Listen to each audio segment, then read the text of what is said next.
Hi viewers, Siddhu Jonnalagadda చాలా years struggle చేసి final గా డీజే టిల్లు స్క్వేర్ వంటి 2 సూపర్ హిట్స్ తో మంచి యూత్ క్రేజ్ సంపాదించిన హీరో మన సిద్ధు.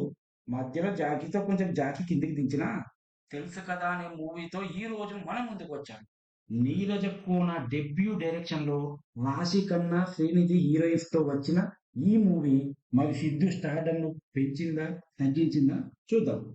ప్రేమలు, నవ్వులు, ఎమోషన్స్, మంచి love and entertainment, romantic action ఫిల్మ్‌గా డైరెక్టర్ నీరజ్ కోనల్ సక్సెస్ అయ్యారు.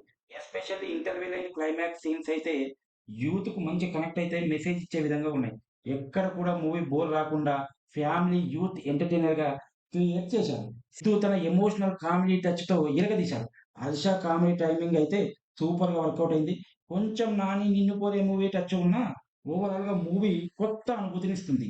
తమన్ మ్యూజిక్ బీజిఎం అయితే పర్ఫెక్ట్‌గా సెట్ అయింది. ఫైనల్‌గా చెప్పాలంటే నీరజ కోన డైరెక్ట్ చేసిన ఫస్ట్ ఫిల్మ్ అయినా గానీ చాలా క్లీన్‌గా తీసి సక్సెస్ అయిందని చెప్పొచ్చు. హీరో సిద్దుకు మరో హిట్ వచ్చినట్టే. ఇది ఒక emotional love comedy drama must watch and enjoy. ఇలాంటి ఎటువంటి పార్షియాలిటీ లేకుండా genuine reviews and movies facts కోసం ఈ ఛానల్‌ను, మన ఛానల్‌ను ఓన్ మచాన్ సబ్స్క్రైబ్ చేసుకోండి. Thank you. బాయ్.